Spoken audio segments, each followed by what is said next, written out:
අපේ වාර විභාග වැඩපිළිවෙලට අනුව අපේ එක්සෑම් ප්‍රැක්ටිස් වැඩසටහනක් කරමින් ඉන්න මේ වෙනකොට දැන් මේ වෙනකොට ඕගොල්ලෝ මේකේ පළවෙනි කොටසට උත්තර ලිය ඉවරයි. හරි ඒ නිසා අපි ඒක උත්තර ඩිස්කස් කරන්න හදන්නේ. දැන් අද අපි කතා කරන්න යන්නේ දකුණු පළාත් අධ්‍යාපන දෙපාර්තමේන්තුවේ 2022 අවුරුද්දේ ප්‍රශ්න පත්‍රය. අපි පළවෙනි පත්‍රයට අදාළව උත්තර ඩිස්කස් කරමු.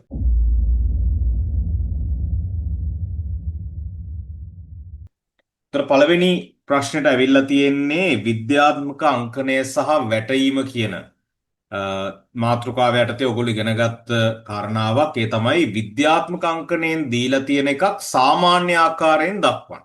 දැන් ගොඩක් වෙලාවට අපිට ඒගොල්ලෝ විද්‍යාත්මක අංකණයෙන් ලියන්න කියලා තමයි දෙන්නේ. නමුත් මේ ගානේ අපිට දීලා තියෙන්නේ ඒගොල්ලෝ විද්‍යාත්මක අංකණයෙන් ලියපු එකක් සාමාන්‍ය ආකාරයට හරවන්න. එතකොට සාමාන්‍ය ආකාරය කියලා කියන්නේ මේ 10 බල ගුණිත ඒවා නැතුව නිකන් සංඛ්‍යාව විතරයි. එතකොට ඔයගොල්ලෝ දන්නවා මේ වෙනකොට 10 ධන 4ක් නිසා ඒ කියන්නේ මෙතන තියෙන දශමතිත යන්න ඕනේ දකුණට 4 පාරක්. 3 පාරක් යන්න ඉඩ තියෙනවා. එහෙනම් අපිට බිඳුවක් දාගෙන තව පාරක් ගෙනියන්න වෙනවා. ඒ අනුව උත්තරේ 42780 කියලා ආවනම් උත්තරේ හරි. 42780. දෙවනි ගාන ඇවිල්ලා තියෙන්නේ ප්‍රත්‍යක්ෂ ඇසුරින් a ධන b සමානයි xලු b ධන c සමානයි xලු එහෙනම් a සමානයි c බව පෙන්වන්න කියලා අපිට කියනවා. දැන් ඕගොල්ලෝ මේ වෙනකොට දන්නවා a ධන b සමානයි x b ධන c සමානයි x නම් එම නිසා ප්‍රත්‍යක්ෂ ඇසුරින් a ධන b සමානයි b ධන c වෙනවා ප්‍රත්‍යක්ෂ ඇසුරින් නේ. ප්‍රත්‍යක්ෂ ඇසුරින් අතරම ප්‍රත්‍යක්ෂ එක ඇසුරින් තමයි ඒක වෙන්නේ. හරිනේ. එතකොට අපි ඉගෙන ගත්ත පළවෙනි ප්‍රත්‍යක්ෂය තමයි දෙන්නෙක් වෙන වෙනම එකම කෙනාට සමාන වෙනවා නම් ඒ දෙදෙනාත් සමාන වෙන බව. එතකොට මෙතනින් අපිට ඒගොල්ලෝ පෙන්වන්න කියලා තියෙන්නේ a සමානයි c අපි දෙපැත්තෙන්ම b ව අඩු කරමු.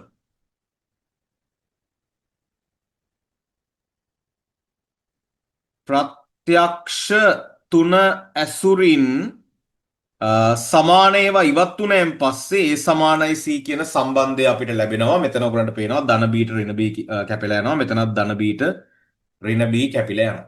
එතකොට ප්‍රත්‍යක්ෂ දෙකක් පාවිච්චි කරලා තමයි අපිට මේ සම්බන්ධය ලබා ගන්න පුළුවන් වුණේ. එතකොට මේ ප්‍රත්‍යක්ෂ දෙකේ භාවිතයට වෙන වෙනම ලකුණ ගානේ හම්බ වෙනවා. තුන්වෙනි ප්‍රශ්නේ අහලා තියෙනවා QR මත ඇඳි සමචතුරස්‍රයේ වර්ගඵලය 100යි. ඒ කියන්නේ ඒගොල්ලෝ ඇඳලා නැහැ. මෙයා මත සමචතුරස්‍රයක් ඇඳනනම් එයාගේ වර්ගඵලය 100යි කියන්නේ මෙයාගේ පාදයේ දිග 10යි cm වෙන්න ඕන. මොකද සමචතුරස්‍රය වර්ගඵලය 100ක් වෙන්න නම් පාදයේ දිග එයාගේ වර්ගමූලය වෙනවා. අපි ලියමු මේ ඒක ගත්ත බව. तर අපි ලියමු QR සමාන වෙන්න ඕනේ නම් 100 වර්ගමූලයට. ඒ කියන්නේ 10යි cm. දැන් අපිට පයිතගරස් සම්බන්ධය දාන්න පුළුවන්කම තියෙනවා TR ව හොයන්න. right. එතකොට අපි ලියමු මෙතන පොඩ්ඩක් ඉඩකඩ නම් මදි චුට්ටක් බැලන්ස් කරගන්න වෙනවා. TR වර්ගය ධන 8 වර්ගය සමානයි 10 වර්ගය මොකක්ද? පයිතගරස් සම්බන්ධය තමයි ඒකට හේතුව. හේතුව ලියන්න. හරි. එතකොට අපි ඊළඟට ලියමු TR වර්ගය සමාන ධන TR වර්ගයේ ධන 64 සමානයි 100යි. එම නිසා අපිට කියන්න පුළුවන් TR වර්ගය කියන්නේ 100 ඍණ 64 ඒ කියන්නේ 36යි. එතකොට අපිට වර්ගමූලය ගන්න වෙනවා TR වල ඒ කියන්නේ 6යි cm. නේද? TR වල අගය ගන්න 36 වර්ගමූලය අපි ගත්තා. ඒ අනුව 6යි cm කියන එක අපිට ලැබෙනවා. ඊළඟට අපි යනවා හතරවෙනි ප්‍රශ්නෙට. හතරවෙනි ප්‍රශ්නේ අහලා තියෙන්නේ වෙන් රූපයක් පාවිච්චි කරලා 4 කියන කෙනා A ගේ අවයවයක්ද කියලා අහලා තිනවා. A කියන රවුමට 4 අයිති. එහෙනම් ඒ ප්‍රකාශය හරි. ඊළඟට අහනවා B A ගේ උපකුලකයක් වෙනවද කියලා. B කියන කුලකය A ගේ උපකුලකයක් වෙලා නැහැ මෙතන. එහෙම වෙන්න නම් එයාගේ රවුම ඇතුලේ ඉන්න ඕන B. හරි. එතකොට එයාගේ උපකුලකයක් වෙන්න නම් A ගේ උපකුලකයක් වෙන නම් B ඉන්න ඕනේ A ඇතුලේ. හරි. එතකොට මේක වැරදි. ඊළඟට 5. සිමෙන්ති නිෂ්පාදනාගාරයක ඇති යන්ත්‍රයකින් පැය 5කදී සිමෙන්ති මළු 1200ක් නිෂ්පාදනය කරයි කියලා කියනවා. පැය 8කදී නිෂ්පාදනය කරන ප්‍රමාණය අහනවා. ළමයි 5කට 1200ක් පුළුවන් නම් එකකට හොයන්න අපි 1200 5න් බෙදන්න ඕන. අපි දැනට උත්තරයට යන්න නැතුව ඉමු. දැනට අපි දැනන් ඉන්න ඕනේ 1200 5න් බෙදෙන්න ඕන. එහෙනම් පැය 8කදී හොයන්න අපි මොකද්ද කරන්න ඕන? 1200 5න් බෙදලා 8න් ගුණ කරන්න ඕනේ. 1200 5න් බෙදන්න ඕනේ එක පැයකට හොයන්න. 8කට හොයන්න ඒක 8න් වැඩි කරන්න. අපි මෙතන සුළු කරමු. 5 වරක් 2යි 20ට 4යි 240යි. ඊළඟට 240 8න් ගුණ කරන්න 8 වරක් බිඳුව බිඳුවයි 8 වරක් 4 32යි 3ක් ඉතුරුයි. 8 වරක් 2 16යි 3යි 19යි. එහෙනම් ඔයගලන්ට එන්න ඕන පැය 5කදී 1200යි නම් පැය 8කදී 1920යි. ඒක ආවේ කොහොමද? එක පැයකට හොයාගෙන ගිහිල්ලා ඒකීය ක්‍රමය පාවිච්චි කරලා. ඊළඟට අපි යනවා 6 වෙනි ප්‍රශ්නෙට. අපිට තියෙනවා ද්විමය සංඛ්‍යා දෙකක් එකතු කරන්න. ද්විමය සංඛ්‍යා එකතු කරන්න තියෙන්නේ. අපි එකතු කරමු. 1 අපි දන්නවා එතනින් එන්නේ 10ක්. ඒ කියන්නේ එහා පැත්තට එකක් යනවා. හරිනේ. 1 10යි කියන්නේ එතන ඇත්තටම හැදෙන දෙක අපි එහා පැත්තට දානවා කියන අදහස. හරි. මොකද දෙකකට ඉන්න ඉඩ නැහැ. ඒතර එහා පැත්තට යනවා එකක් වෙලා. එතකොට එතන 1යි ආපහු මෙතන 1 10යි මේ පැත්තට එකක් යනවා. අර පැත්තේ එක්කෙනෙක් ඉන්නවා. ඔන්න ඔහොම උත්තරයක් ආවද බලන්න. 1 බිඳුවයි 1 බිඳුව තමයි 6 වෙනි ප්‍රශ්නෙට උත්තර. ඊළඟට අපි යනවා 7 වෙනි ප්‍රශ්නෙට. ඝනකාභ හැඩැති ටැංකියක පතුලේ වර්ගඵලය අපිට දීලා තියෙනවා. අපි නිකන් පොඩි රූපයක් ඇන්දොත් දැන් මේක නම් ටැංකිය. මෙයාගේ පතුලේ වර්ගඵලය අපිට දීලා තියෙනවා කියන්නේ දිග සහ පළල වෙන වෙනම දීලා නැහැ. ඒ උනාට ඒ දෙදෙනාගේ ගුණිතය 480ක් විදියට දීලා. එතකොට මේ මෙතන මේ පරිමාව කියලා අදහස් කරලා තියෙන ළමයි ද්‍රව පරිමාව මෙච්චරක් තියෙනවා. හරිනේ? මොකද ටැංකියේ පරිමාව කියලා ගත්තොත් ඒක අපිට හිතන්න වෙන්නේ ධාරිතාවයක් විදියට. ඒ නිසා එතන පොඩි ප්‍රශ්නයක් තියෙනවා. එතකොට මේ පරිමාව 7200යි කියලා කියනකොට අපිට සලකන්න වෙනවා මේ කතා කරන්නේ ද්‍රව පරිමාව ගැන. එතකොට මේ ද්‍රව පරිමාව ලැබෙන්නේ 480 කියන වර්ගඵලය පිරී ඇති උසෙන් ගුණ කරාම. ඒ කියන්නේ දැන් අපි තුන් මේ හැරිට විතර පිරලා තියෙනවා නම් අන්නේ උස තමයි අපි h කියලා ගන්න. එතකොට 480 ගුණ කිරීම h ගෙන් අර ද්‍රව පරිමාවට සමාන වෙන අගයක් ලැබෙන්න. දැන් අපි දෙපැත්තම 480න් බෙදමු. මෙයාට මෙයා කැපිලා යනවා බිඳුවට බිඳුවක් කැපෙනවා. අපිට පුළුවන් 12 වරක් චක්‍රයෙන් බෙදන්න. 12 වරක් 4යි 12 වරක් 6යි 60 බෙදීම 4යි කියන්නේ h සමානයි 15යි cm කියලා ලැබෙනවා. මේ වෙලාවේ ඒ අදාළ ද්‍රවය පිරීලා තියෙන උස, ඉන්ධන වර්ගයේ පිරීලා තියෙන උස. හරි. අපි ඊළඟට යමු 8 වෙනි ප්‍රශ්නෙට. මේකේ තියෙන ජ්‍යාමිතික ප්‍රශ්නයක් කෝණ වලින් අහපු. ඉස්සෙල්ලම බලන්න අහලා තියෙන්නේ TOS. TOS කියන්නේ මෙයා. අපි යාට නිකන් x කියලා දාගමු.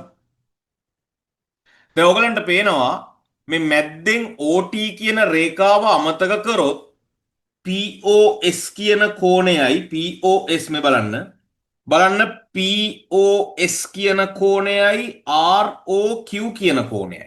අර මැද්දේ තියෙන OT අමතක කරොත් අපිට තියෙන්නේ POS සමානයි ROQ කියලා ගන්න. ඒකට හේතුව තමයි ප්‍රතිමුඛ කෝණ.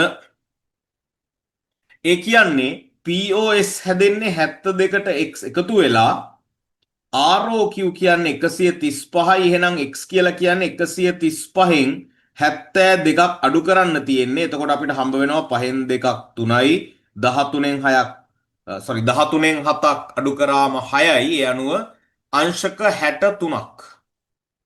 ඊළඟට අපි යනවා 9 වෙනි ගානට. මේ බලන්න ළමයි දර්ශක අංකණයෙන් තියෙන්නේ. ඔයගලන්ට පේනවා ඇති මෙතන තියෙන්නේ ශුන්‍ය බලය නැත්තම් දර්ශකය බිඳුවයි. දර්ශකය බිඳුවයි නම් පාදය කවුරු වුණත් වටිනාකම එකයි.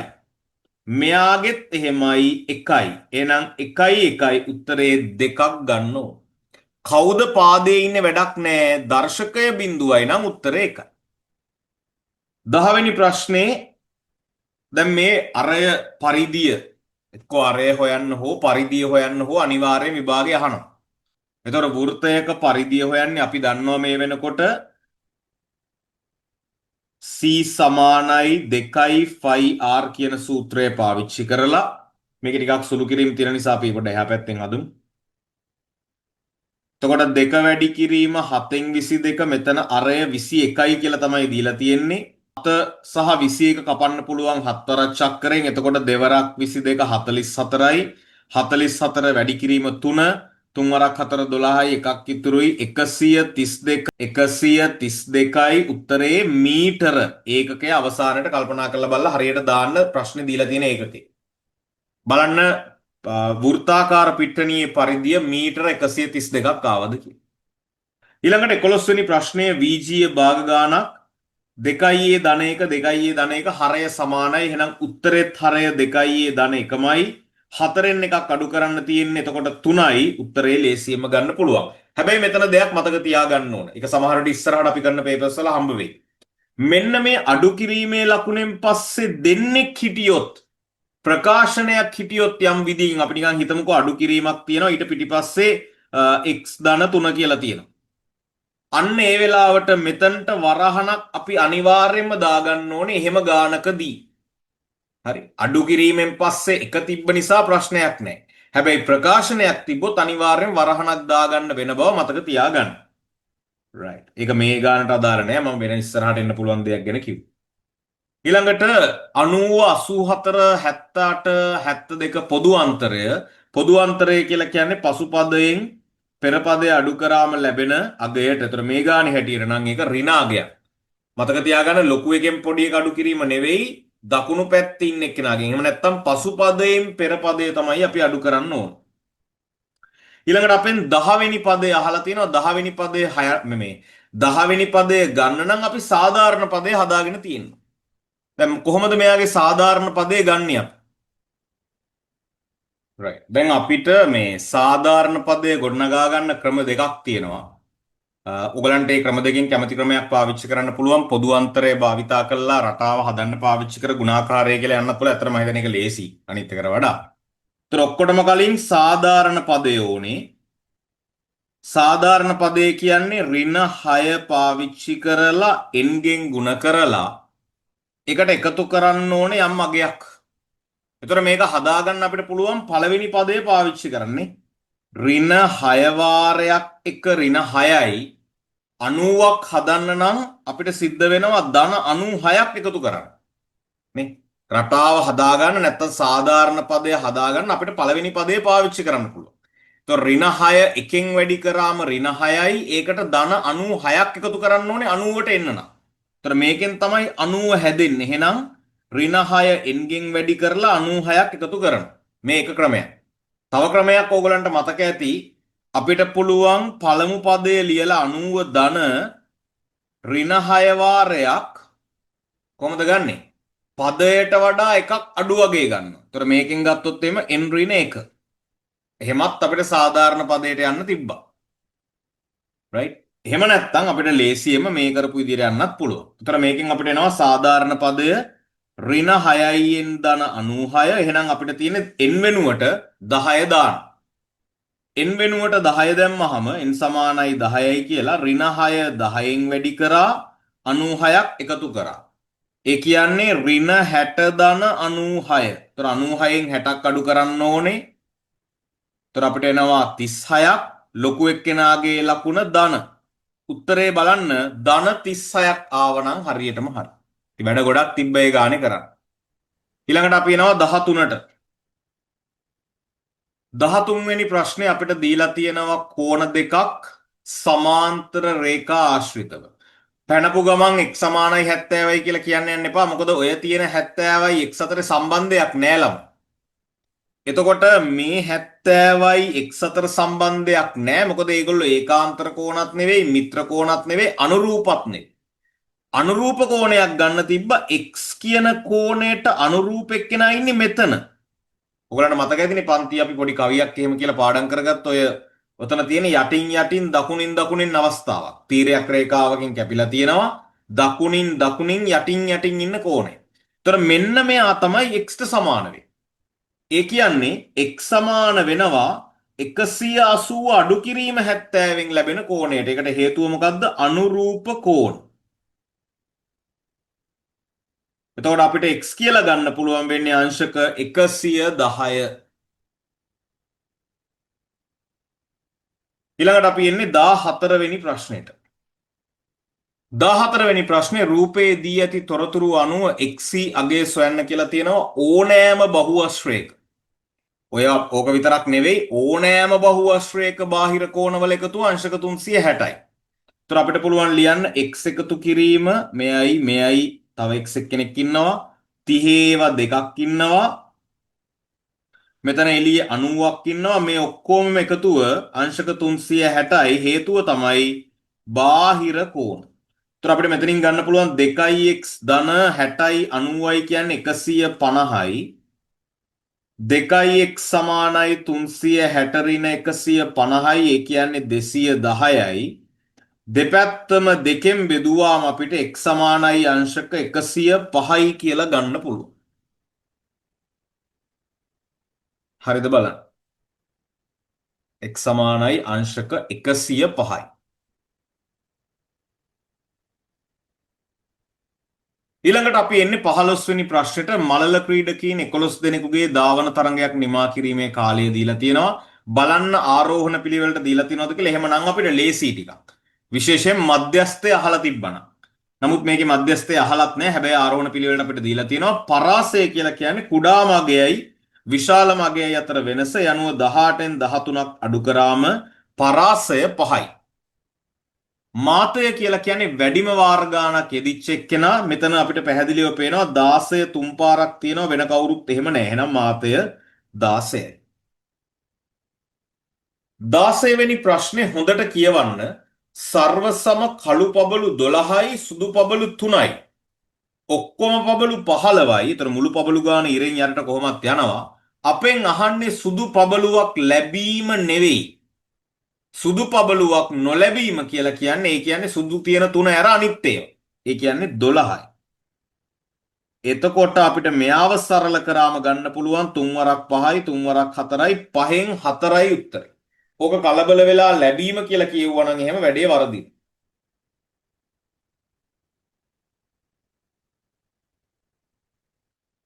දහත්වෙනි ප්‍රශ්නේ ආර්ව උක්ත කරන්න තියෙන්නේ. උක්ත කරනවා කියලා කියන්නේ ආව තනි කර ගන්නවා. එතකොට අපිට පුළුවන් මෙතන e ගේ පැත්තට ඉස්සෙල්ලම v ව දාන්න පුළුවන්. නමුත් ළමයි එතකොට e ගේ පැත්තට v ව දැම්මොත් ධන v ඍණ v කළා මෙතන ඉතුරු වෙන්නේ ඍණ ir එක. ඒක කරදරයි. ඒ නිසා මේ පැත්තට යනවා වෙනුවට ඒ නිසා v ව මෙහෙට ගෙනියනවා වෙනුවට අපි මොකද්ද කරන්න හොඳ වැඩේ බලාගන්න. අපි IR කියන කොටස මේ බලන්න IR කියන කොටස වම් පැත්තට ගෙනහිල්ලා V ට ඒ විදියටම ඉන්න දීලා ඍණ E කියලා ධන E ව දකුණු පැත්තට ගෙනියන. බලන්න මේ කරපු වැඩේ. අපි ලේසියෙන් පුරුදු වෙලා ඉන්න විදියට අර ධන V ව අනිත් පැත්තට තල්ලු කරන්න ගියොත් එහෙම ඉතුරු වෙන්නේ ඍණ I එක. ඉතින් කරදරයි ඍණ තියෙනකොට ගානේ අපිට වදයක්. ඒ නිසා අපි මොකද කරේ IR කොටසම කෙලින්ම එහා පැත්තට තල්ලු කරලා ධන කරලා යාව E කියන කෙනාව අනිත් පැත්තට ගෙනාවා. මොකද අපිට ඕනේ අවසානයේ R ධනව ඉන්න. දැන් අපිට පුළුවන් දෙපැත්තම ලේසියෙන්ම I ගෙන් බෙදන්න. එතකොට අපිට උත්තරේ එනවා R උක්ත වෙලා V ඍණ E යට I කියලා. ඔක තමයි 17 වෙනි ප්‍රශ්නේ උත්තරේ. right අපි යනවා 18ට. right අපි යමු 18 වෙනි ප්‍රශ්නෙට. ඉස්සෙල්ලාම අසමානතාවයක් විසඳන්න තියෙනවා. x ඍණ 1 විශාලයි 1. එහෙනම් ඍණ 1 එහා පැත්තට ගියාම ධන 1යි x විශාලයි 2. සියලු විසඳුම් නිරූපණය කරන්න කියලා තියෙන ගොඩක් අයට මේ ප්‍රශ්නේ කියවද්දි මේ කෑල්ල කියවන්න අමතක වෙනවා. සියලු විසඳුම් කිව්වොත් අඳින්නේ එක විදියකට, නිකිලමේ විසඳුම් කිව්වොත් අඳින්නේ තව විදියකට. ඒතර මෙතන අහලා තියෙන්නේ සියලු විසඳුම් දෙකට වඩා විශාල වෙන්න ඕනේ. එහෙනම් දෙක කියන තැන බෝලේ ලකුණු කරනවා. හැබැයි බෝලේ පාට කරන්න බෑ සමානතාවය නැති නිසා. එහෙනම් ධන දෙක පාට කරා එතනින් දකුණු පැත්තට තමයි රේඛාව යන්නේ. ඒක තමයි අසමානතාවයේ අදාළ සියලු විසඳුම් ලකුණු කරන විදිහ. අපි යනවා 19 වෙනි ප්‍රශ්නෙට. මෙතන තියෙනවා පද හතරක්. ඒතර පද හතරක් තියෙනකොට සාමාන්‍යයෙන් අපේ ක්‍රමය තමයි පද දෙක බැගින් වෙන් කිරීම. ඒතර මෙතනින් අපිට පුළුවන් ගන්න 3ක් එළියට 2යි y ඍණ 1 එනවා. අනිත් දෙන්නගෙන් අපිට පුළුවන් එකක් එළියට ගන්න ධන එකක්. එතකොටත් 2යි y ඍණ 1 වරහන් ඇතුළට එනවා. දැන් මේ විදිහට වරහන් දෙකට සමාන ඒවා ලැබුණා කියන්නේ අපි දන්නවා අපේ වැඩේ හරි කියලා. එතකොට අපිට අවසාන උත්තරේ ලියන්න පුළුවන් 2යි y ඍණ 1 එක වරහනක 3 ධන අනිත් වරහනේ. ඔන්න ඔහොමයි සාධක වෙන් කරන්නේ.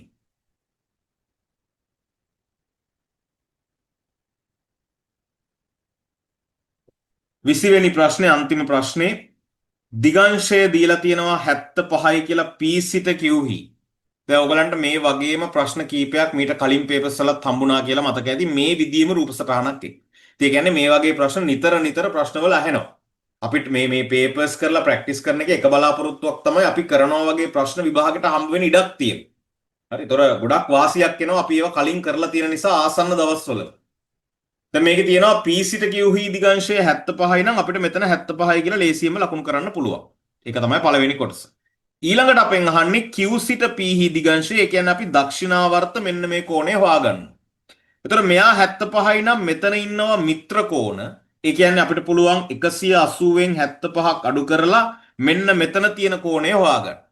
එතකොට අපිට එතන කෝණය හම්බ වෙනවා 105යි. එයා 105යි නම් 360න් 105 අඩු කරාම අපිට ඕන කරන කෝණය අපිට හොයාගන්න පුළුවන්. මෙතන 5යි, මෙතන 5යි, 3න් එකක් 2යි. ඔන්න දිගංශය q සිට p හි. right. එතකොට මුලින්ම කරේ මිත්‍ර කෝණ යුගලය හොයාගත්ත 105යි. මේ තියෙන්නේ මෙන්න මේ මෙතන හැදෙන කෝණය. හැබැයි ඒක නෙවෙයි අපිට ඕනේ දක්ෂිනාවර්තව හැදෙන කෝණය ඉලක්කම් 3කින් ඉදිරිපත් කරන්න. ඒක තමයි දිගංශය කියලා කියන්නේ. උත්තරේ 255යි අංශක. දැන් ඔයගලන්ට පුළුවන් පළවෙනි පේපර් එකේ ලකුණු ප්‍රමාණය 40න් කීයද කියලා දාගන්න. මට ඒක chat එකේ දාන්න. ඔයගොල්ලෝ දන්නවා අපි පළවෙනි පේපර් එකේ අපිට ඉලක්කයක් තියෙනවා. අපි බලාපොරොත්තු වෙන ලකුණු 90 සීමාවට යන්න නම් අපි ෆස්ට් පේපර් එකේ ලකුණු මට්ටම 35ට උඩින් තියාගන්නම වෙනවා. හරි. ඒ නිසා ඔයගොල්ලෝ උඩරම try කරන්න මේ ප්‍රැක්ටිස් එකත් එක්ක කොහොම හරි තමන්ගේ ලකුණු මට්ටම 35න් උඩ තියාගන්න ෆස්ට් පේපර් එකේ.